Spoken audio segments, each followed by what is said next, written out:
Thank you. Thank you very much, and welcome to this last session of the third day of the LuxFLAG Sustainable Investment Week. I'd like to just take a moment to thank all of you for your support during these last difficult months since the tragic passing of LuxFLAG's general manager, Sachin Venkalas.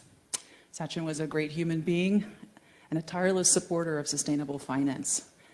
He exemplified LuxFLAG, his passion, his ambition, and his drive to make the sustainable finance future that we are all working towards. So welcome to this physical and digital session. This is, I think, the fourth time we've done this already this week, and we're getting better at it. And as chairwoman of LuxFLAG, I'm very pleased to see that after 2 editions, the LuxFLAG Sustainable Investment Week is actually gaining recognition. And it's just thanks to LuxFLAG's associate members. The associate members are showcasing this week best practices and where they are and how they are getting along the sustainable finance journey.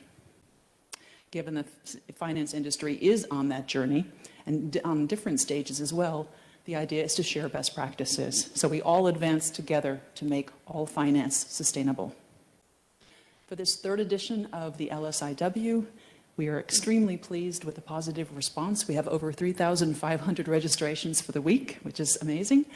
And I'd like to thank our host partners and our media partners as well. The 25 sessions over the week are covering the latest trends and the most pressing issues that we need to advance on to make finance, all of finance, sustainable. We hope you find these sessions useful, instructive, and inspirational as well to help us harness finance to find solutions to environmental and social challenges. In terms of housekeeping, the slides and the recording of the sessions will be made available to you a week or so after this week.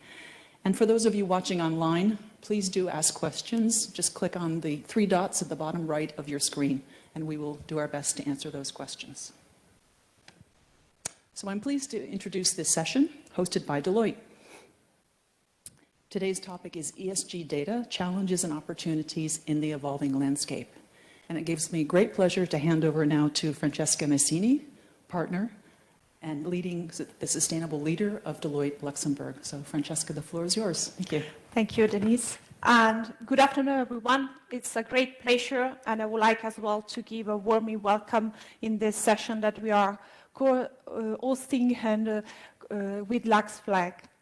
It's finally, I would say, it's a pleasure as well to see you physically, at least some of you, because with all the COVID, it's also a bit a challenge, but that's great that we came back to new normal. So indeed, when we speak about ESG, we can tackle this problem or this opportunity from a different angles, the topic from a different angles. First of all, for sure, regulatory-wise, given the fact that the EU Action Plan is bringing a lot, say, a solid framework and new regulation or amended regulation that force all the players to act in a certain way, introduce various requirements quite intensively in a massive way. At the same time, obviously, there is the pressure from the investor to have more transparency and as well additional elements that are still not part of this framework. Last but not least, as well, the ESG can be tackled as well from an operation perspective and see how those elements are integrated into the day-to-day work or into the day-to-day process. And this brings to the today discussions where indeed the objective is to have an exchange and arguments around the ESG data, given the importance and the dependency that the various actors are having with that.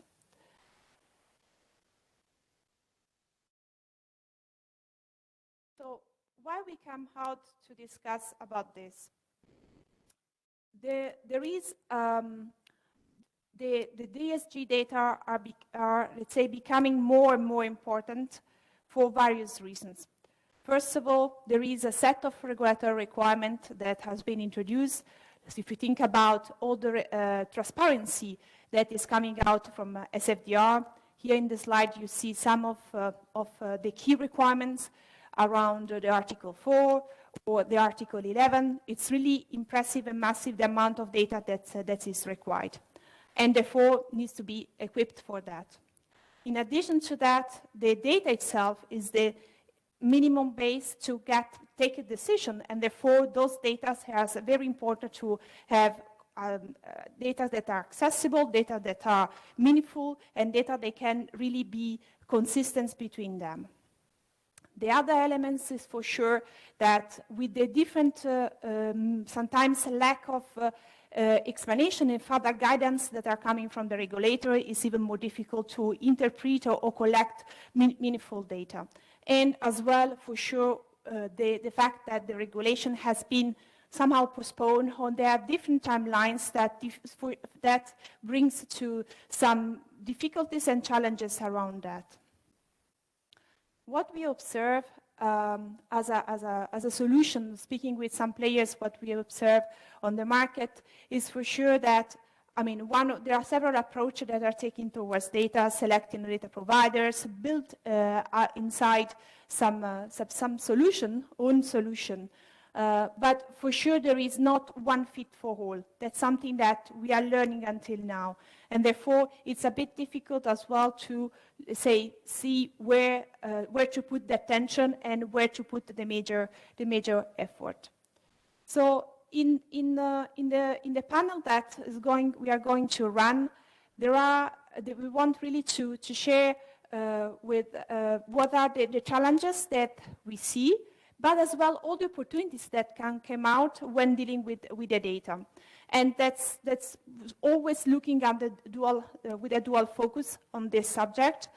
And therefore I like to introduce my colleague, Dario Zambotti, that will moderate the panel with our guests that in this case are in remote mode, but at least are close to us. Dario, please. And good afternoon, everybody. It's really a pleasure for me to facilitate the discussion we are going to have on ESG data challenges and opportunities. And today we have with us virtually James Parcell, who is the group head responsible for sustainability, ESG, and impact investing at Quintet Private Bank.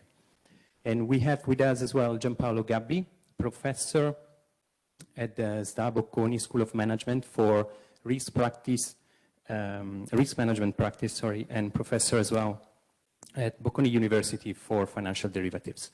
So welcome to both of you.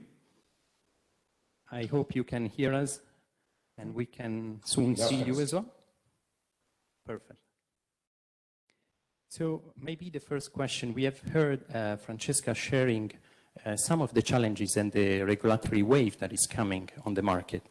And a question for you, James, how to get prepared to those regulations that are coming? Thank you, and very much appreciate the invitation as well. So first of all, I think it's worth saying the regulation that's come from the EU is quite unprecedented, both in its volume, but also in the depth of what it's asking. It's certainly unprecedented for sustainable investors, and in many ways it's quite unprecedented as an investment regulation in general.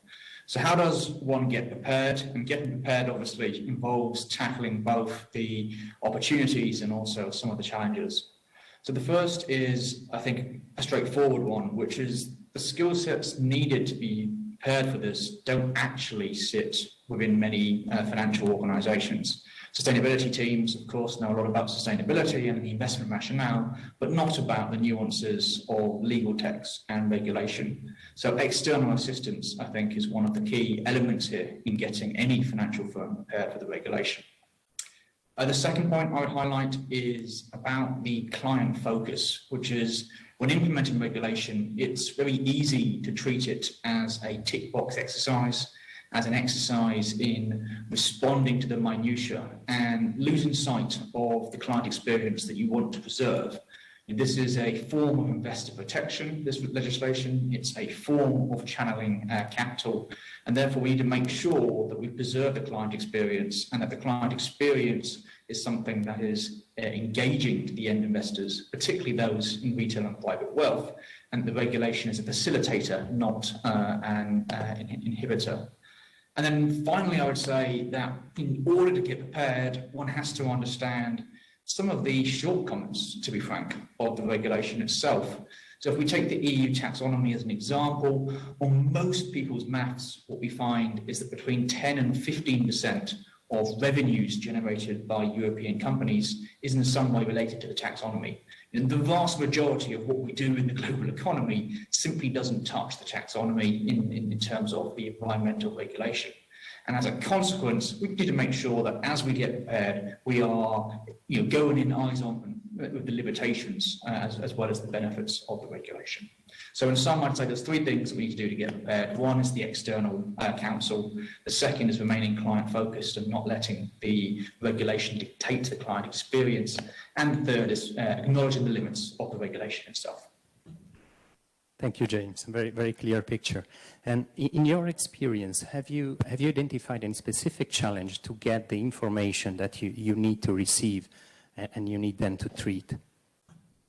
Yes, and it's a straightforward one in some ways, which is the data doesn't exist. And by that I mean the regulation that's being passed through the financial system asking financial companies to disclose is actually coming before, and in some cases simultaneous, to the regulation asking corporations to disclose. So without the raw disclosure data from the corporates, it's awfully hard to aggregate that data and make use of it for the reason that I aforementioned. It simply doesn't exist. So there is a sequencing challenge in here that needs to be worked through. It's well known. It's one of the reasons why this regulation as a package keeps getting delayed in various elements. But that's the fundamental challenge here, making sure that at the base of the pyramid, before you start the regulation or the financial analysis, you actually are comparing like for like, apples to apples, if you will, in terms of what the corporates are telling you about their business model and their sustainable practices. Very clear, thank you. Maybe then we need to ask the academic world how we can solve those problems, because I think that the reliability, the existence of data as well, and the robustness of data is the basis to build trust in the market. So maybe, Gianpaolo, question for you. Based on your studies, on your researches, but also what is available in the academic world, what is the current status on ESG data and how do you see them? Yeah, thank you, Dario. Thank you for the invitation. Well, I believe that in order to reshape the real and financial sectors, reorienting capital flows towards sustainable investments, we need to improve the general quality of the related information. And to focus on the financial sector, which is my province, say, we are talking about the design of new solutions and financial advice process. What we observe in the last few years is that there is a vast industry that emerged around ESG data, involving a wide range of actors, of agents.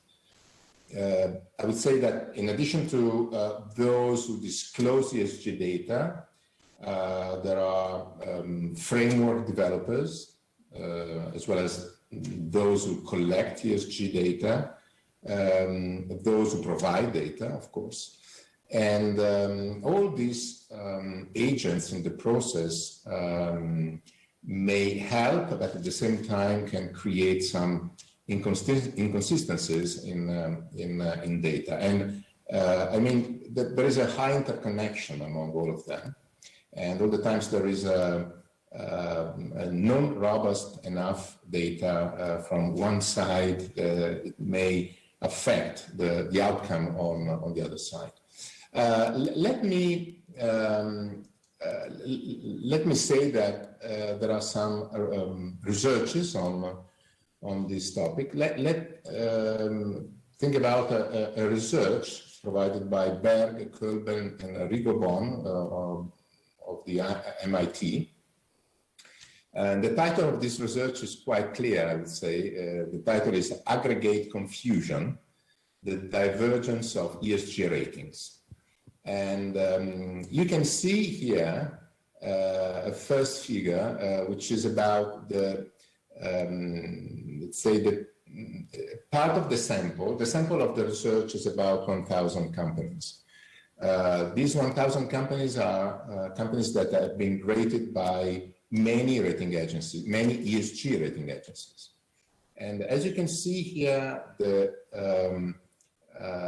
quality of the homogeneity, not the quality, the homogeneity of the rating is quite high because all these 25 companies appear to be very close to each other.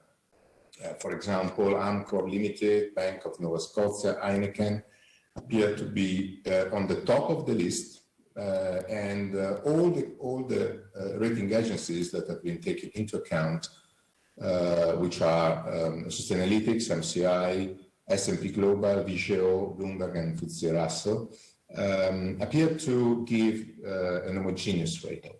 So this is one side of the story. But if you go to the second slide here, you see that there are another cluster within the same survey, which appears to be very heterogeneous. In this case, rating agencies are disagree in terms of their opinion. What does it mean? It means that all the times that we use these ratings, we are not sure about the ESG intensity. And to sum up this research, there is a table which is showing the correlation coefficient among all these ratings in general terms for ESG, but also for capital letter, E, S, and G respectively. And as you can see, on average, the correlation coefficient is 0.54, ranging between 0.38 and 0.71. So in other terms, rating agencies sometimes agree with each other, sometimes they don't. And of course, this is a driver of heterogeneity. And this heterogeneity means giving a sort of confusion, just like the title of the paper. But in general terms, Dario, let me say that I see three issues. First, it's clear that the lack of ESG data in terms of consistency and reliability engages all the actors, all the players that are involved in the process, in the data value chain. In other words, as one actor's decision-making process is conditioned by another actor, and so the quality, it's a sort of contagion of in terms of quality. Second, there is a vast majority of disclosed ESG information which is self-assessed. In other terms, in some, not all of them, but some actors that play an important role accept data that are not verified, checked. So there is a limited measurement, reporting, and verification process in this area. So I think that we should improve this part of the process. And finally, ESG data providers rely either on companies' ESG self-reporting and on ESG data packages collected by data collectors. So there is a notable that is due that the interdependence of ESG data actors and players should try to cooperate in order to improve this quality and robustness. You asked me what we can do to solve these problems. I think that in order to increase the robustness of the data, we need to increase the quality of all the steps of the process. And in terms of solution, I see two contributions. One has been mentioned by Francesca, the EU taxonomy, which helps to more homogeneity in terms of relevant variables to take into account. And the other one is materiality. As we know, materiality maps identify sustainability issues that can affect the financial condition or operational performance of companies within a sector. So combining all these frameworks, we could reach a more affordability and reliability of data. Thank you, Gianpaolo. Thank you very much. So we have seen that sometimes data are not there, sometimes are not correlated, but still we have some measure to overcome the issue. I would add to taxonomy maybe CSRD in a couple of years as well. But James, how can you process the data that you find today? I mean, how can you really interpret and provide some outcome with the data you have?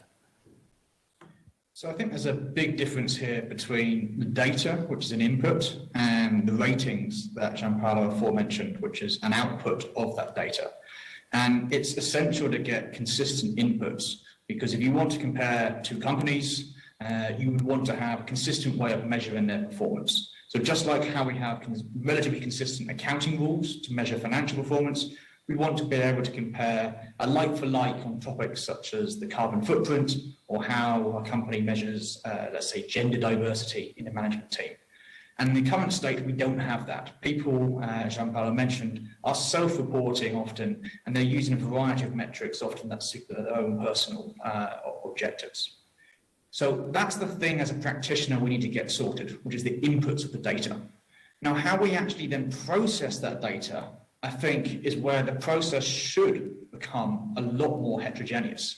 And I personally have no concerns that the rating agencies that were aforementioned have different opinions. It's perfectly rational for two individuals to look at the same data and come to different conclusions. So illustratively, we could be looking at the data of an electric car company, and I could get very excited about the environmental benefits and also the financial materiality of replacing combustion engines with electronic ones. Meanwhile, you could equally get very excited, or very worried, I should say, about the life cycle of battery production in order to fund these companies, and believe that's very environmentally unstable, environmentally unsustainable, and also negatively material to the share price. So when it comes to the output, people are allowed to have different opinions, and that should, I really think, be encouraged as well, to have that intellectual debate about what's going to move a share price and what is sustainable over what time period and what dimensions. So as a practitioner, as we're trying to make sense of this, we're really trying to get more consistency on the inputs, on the raw data. And that means relying less on company disclosed data and taking more data that can be homogeneous in its method across the industry. So things such as web scraping and news sourcing, for example. So that's where we kind of stand, I think, which is consistency on the inputs and fully embracing that different people have different ideas and different values, and that will manifest in their different outputs. Yeah, that's really interesting. So actually that would be your added value in the treatment of data and then in the use of the data you would have. And linked to that, how can you use those elaboration, let's say, to explore the opportunity on ESG data and the use of the data? So I think the biggest opportunity is personalization, which is, as I hinted at before, we all have different things that we care about. I may be particularly passionate about the topic of water, you may be particularly passionate about the topic of diversity. And if we have solid and consistent data, what we can then do is create financial product that reflect the personalities and the preferences of individuals.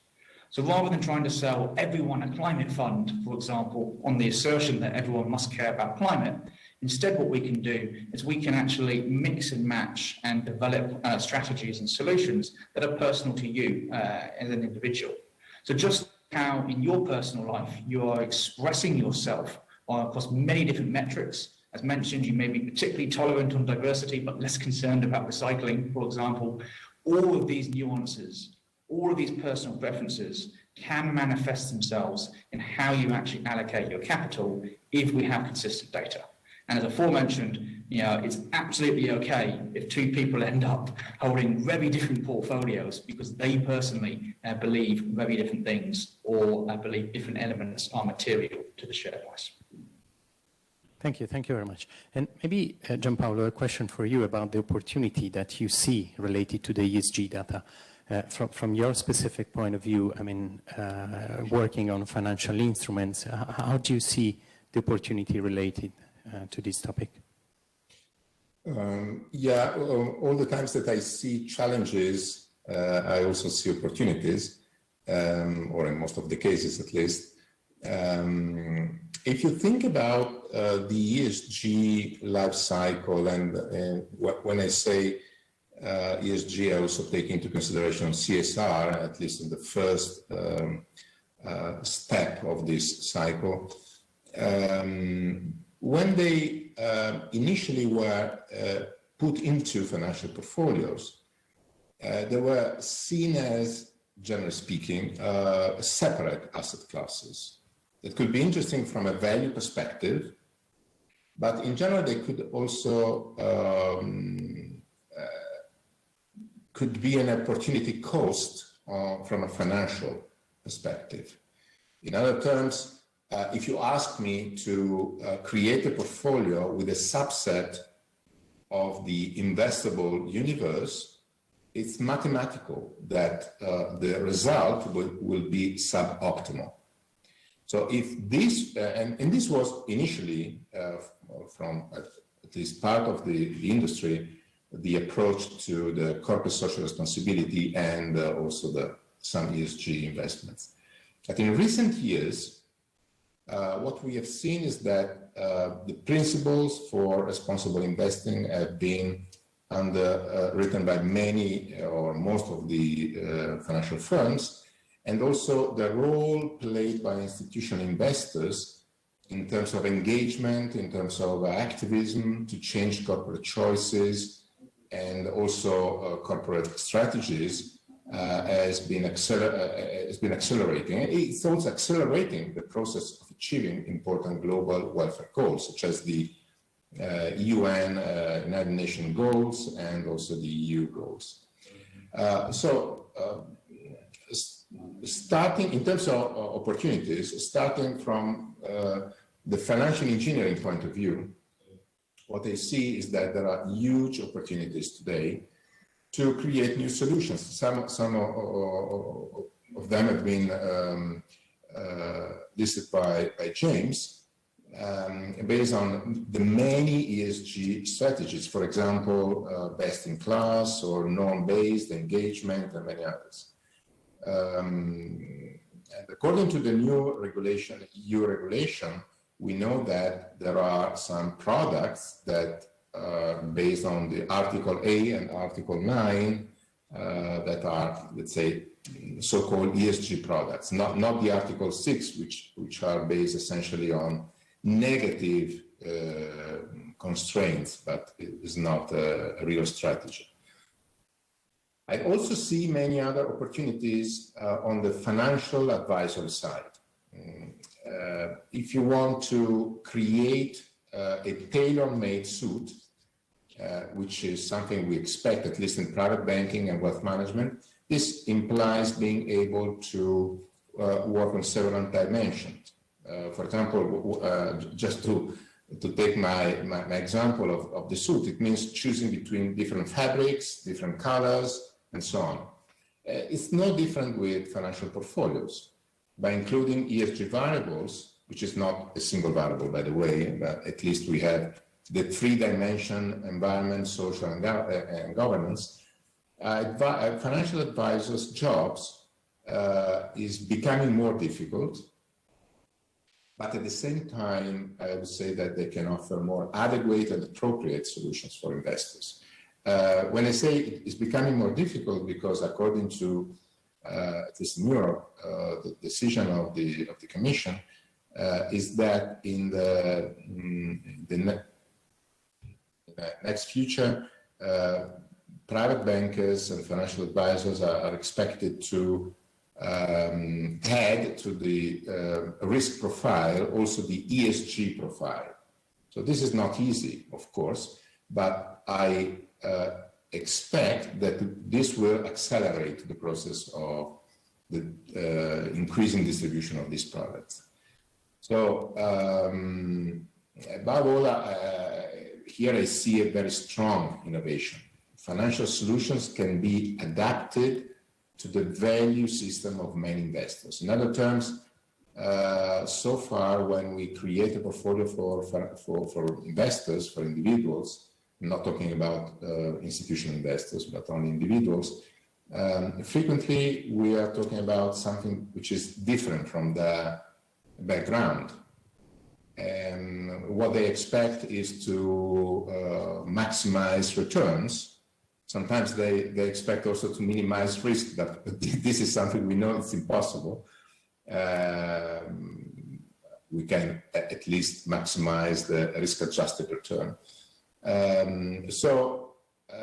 Adding ESG values, ESG dimension, this means bridging financial solutions to individuals' values. So I think that this could be a very interesting opportunity on the commercial side.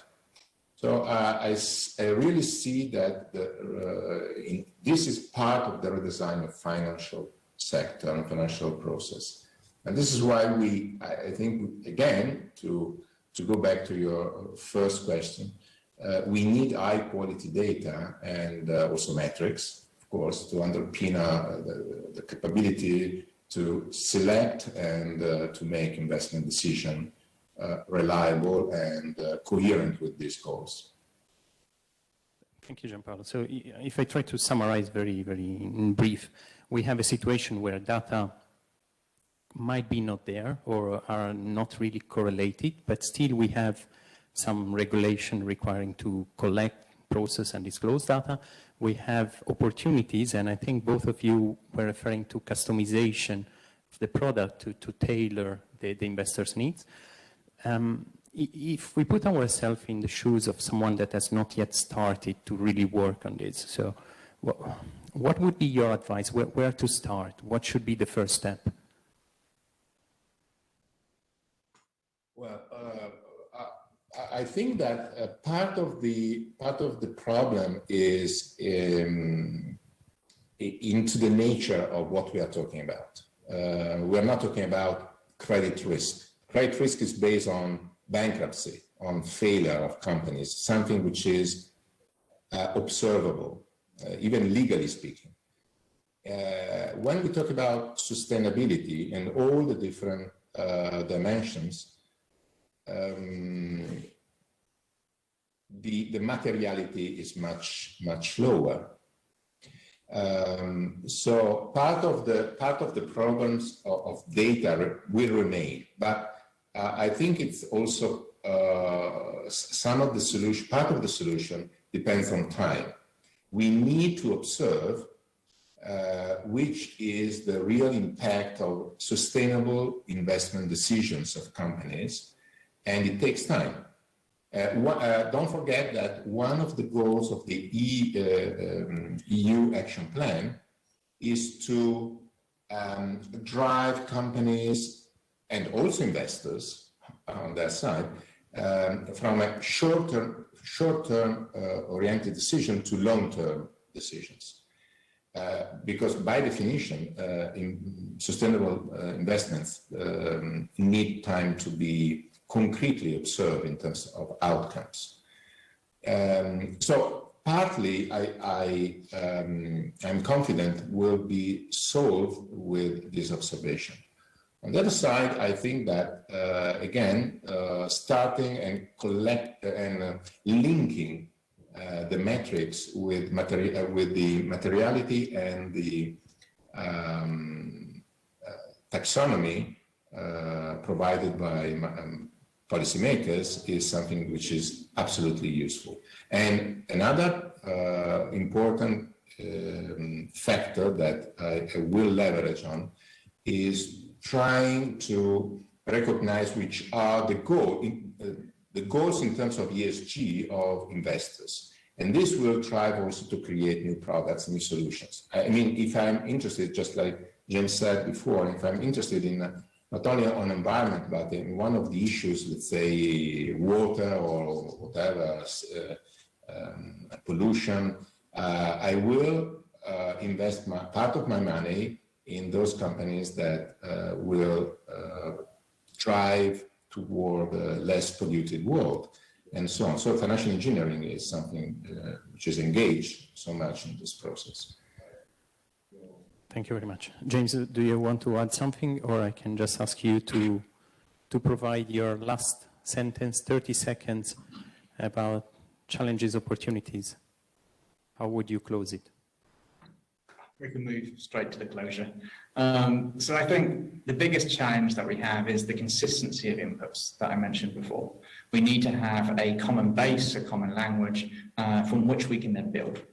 And I think the biggest opportunity is once that is established, utilizing it for personalization, because we are all different. We all have different opinions, different things matter to us, and we value different elements. And therefore, if we have a consistent input, we are therefore able to shape an investor's portfolio that truly reflects who they are as a person. Thank you. Gianpaolo, you want the last 30 seconds? Well, I think that we are living in a very important phase in the financial history. And frequently we say this about many other things, but what I'm observing is that this is a real opportunity to drive and accelerate the process to reach important goals, not only on the financial side, but on the real side. And finance can play an important role. But all the agents involved in this process, we talk about data, of course, and the quality of data.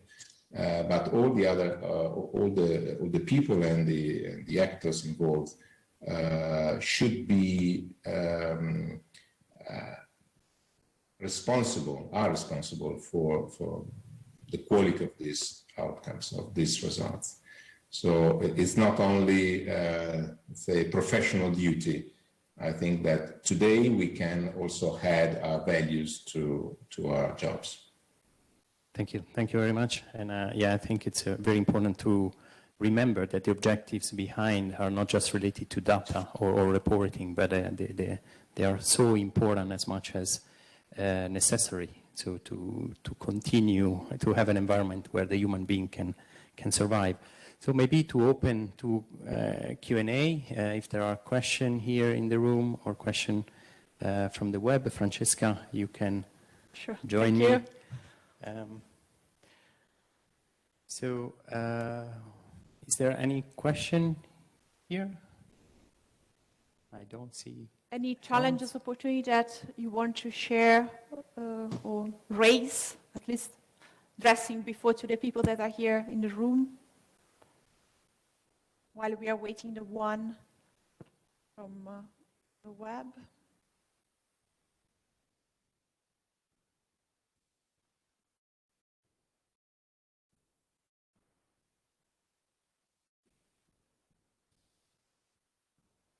I have a couple of questions.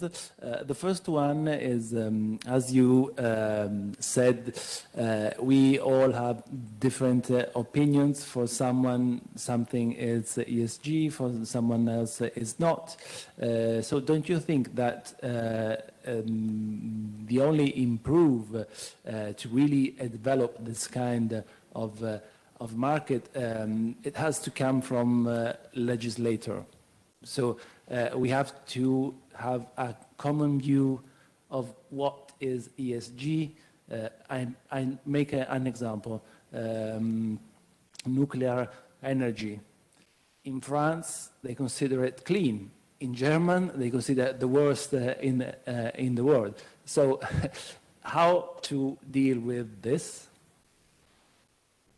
I can start, and I don't know if James and Gianpaolo, Dario want to complement, but I would say that this definitely linked to the fact that indeed we are still missing this homogeneity in a way as well the things are interpreted, and I believe that the role of the policymaker and perhaps the EU taxonomy, at least this is my belief, could bring clarity or can help in bringing clarity. For sure, it's not an easy thing to fix in the short term. I would expect level of maturity that will grow over time. And the point is not just Europe, but is as well globally, because here we are speaking something that has to be tackled on a global level. So I think that the role of the regulators, the various authorities, the government around the states have to be strong in this case. James, Gianpaolo, do you want to? If I may, I would add I'm kind of relaxed about the fact that Germany and France have different views. If they're both based upon rigorous data analysis and scientific evidence, then again, it's okay for people to have different views. I think when we talked earlier about the correlation between rating providers, and Gianpaolo mentioned a figure of about 0.55, that sounds about right, that people will mostly agree in a general direction, but still have differences of opinions on things that are perhaps more granular. So I guess I don't think we need to have a moral police tell us what is good and bad. I don't think that's appropriate. I think it's quite the opposite, actually, which is we need to have great data so that as rational actors, we can each as individuals, as firms and as countries make informed and intelligent decisions. I don't think there's necessarily a one truth when it comes to sustainability. There's certainly broad trends of things that are fairly clearly bad on 99% of people's interpretation and pretty good on 98% of people's interpretation. But I don't think we need to have, as I say, a more unscientific kind of police out there. I think it's inappropriate. If I can add, well, I agree with James, absolutely.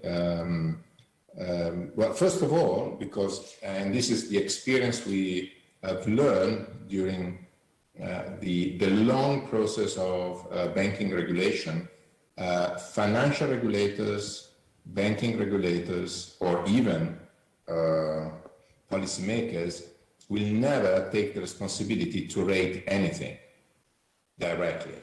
They ask market players to take this responsibility. So it's a market-based discipline. And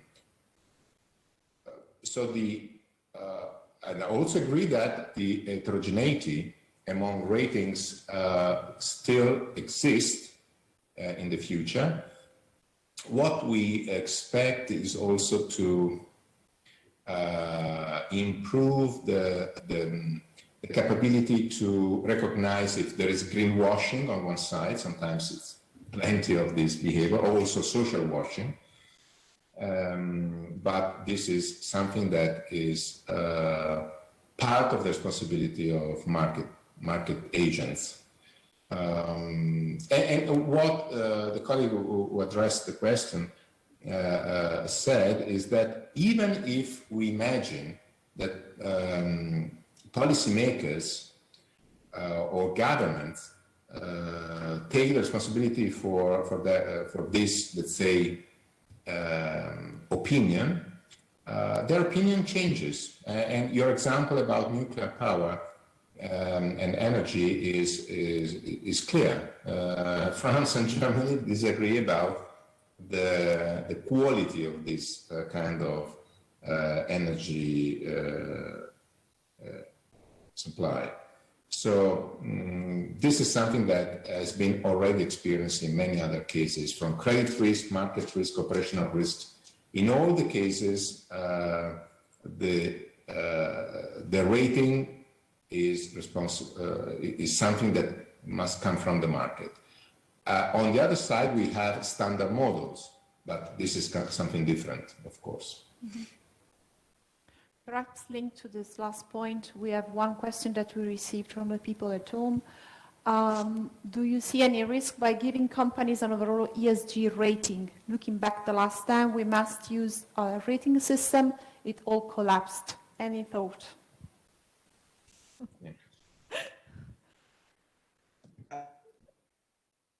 You're on mute, James. Right, happy to go first on this one. I do see a lot of risk in taking a very complex issue like sustainability and turning it into 90 out of 100 or double B. As I said, I think the answer here is to avoid headline ratings and to move to, as I said, a personal understanding of what matters to people. if we are to consider these ratings as here to stay, I would consider them far more like broker recommendations, so buy, hold, sell, than credit ratings, which is, to my earlier point, people can take information and come to different conclusions. One may think it's a buy, one may think it's a sell. And that's how we should interpret sustainability ratings. They are differences of opinions, hopefully from well-informed actors. So personally, I would try and get away from a single number or a single letter for this. But if one must go there, we need to recognise that these are not indisputable facts. These are opinions that are being offered. Hopefully, well-informed opinions. Thank you. There is actually another question for the panelists. How about ESG data for private companies where such data is not available? If I can say anything about that, yeah, sure. This is part of the problem, of course. Yeah. As you know, the DNF, the report, the new financial report, introduced by the 2016 directive, is addressed to large companies, listed companies, and banks. So there is a vast majority of small business, small and medium enterprises that are not providing most of the information we need to rate them. But this, again, I think is part of the life cycle. When companies will understand that borrowing money depends also on these dimensions, they will be incented to provide this information. And again, what remains is a problem of quality. We will need to check this data, sort of due diligence of the quality of this information. But what I think, and this is also part of the action plan of the EU, they are designing a new prudential regulation for banks in terms of capital coefficients to calibrate the absorbed capital in terms of the quality of borrowers they have in their portfolios. So not only large companies, but also small and medium enterprises will be evaluated this way. If not, it's just like a company issuing a bond without rating. What happens in the market in this case? That your bond is most likely to be evaluated as a junk bond than a good bond, right?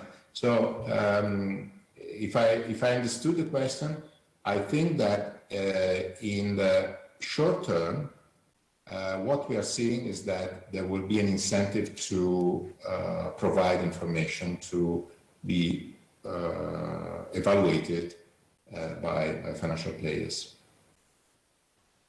And the other problem is to check the quality of the data. Yeah. Thank you. I think we have a question here in the room. Yes, this is primarily the question for James from the perspective of how Quintet is dealing with the quality of ESG data and what exactly the bank in itself could do even better to necessitate the collection of such data. We of course understand that the clients themselves are sometimes not providing the quality data and that this is a challenge on their side. But what is it exactly on the bank's side that it can be done or it can be even more improved, and how was this the case with Quintet? Thank you. Super, thank you. So the great thing about this non-financial disclosure regulation is it creates a degree of standardization. So at the minute, every financial organization is dependent upon data intermediaries who are collecting the data that comes in non-standardized form, i.e. on different pages of an annual report in different formats with different words, and as I said, with different measurements. The great thing about the journey we're on with this regulation is consistency of reported data, or self-reported data, I should say. And what that will allow, of course, is a move from intermediaries to effectively open source, if you will.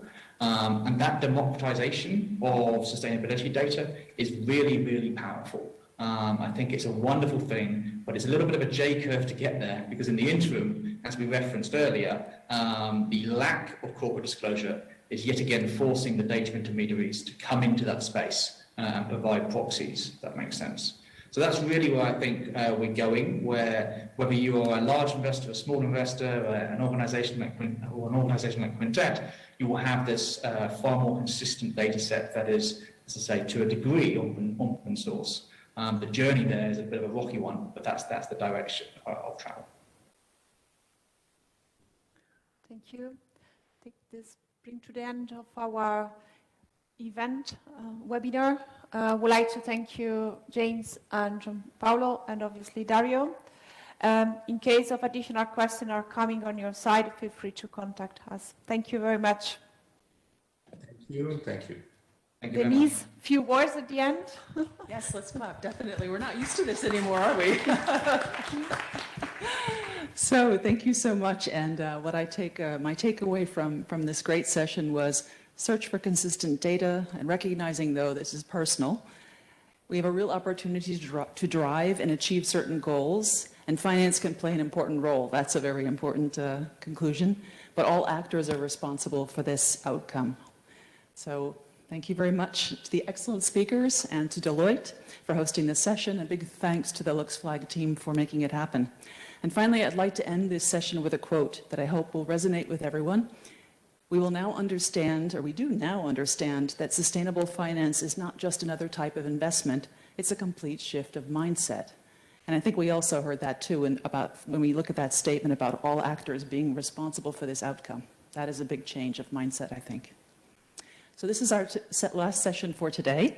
Tomorrow morning we'll start at 9 a.m. with a session hosted by Bonn, Steichen and Partners, unveiling the details of sustainable finance regulation. Where do we stand, what to expect, and how to comply. So bring your coffees to that session. Thank you very much. Thank you.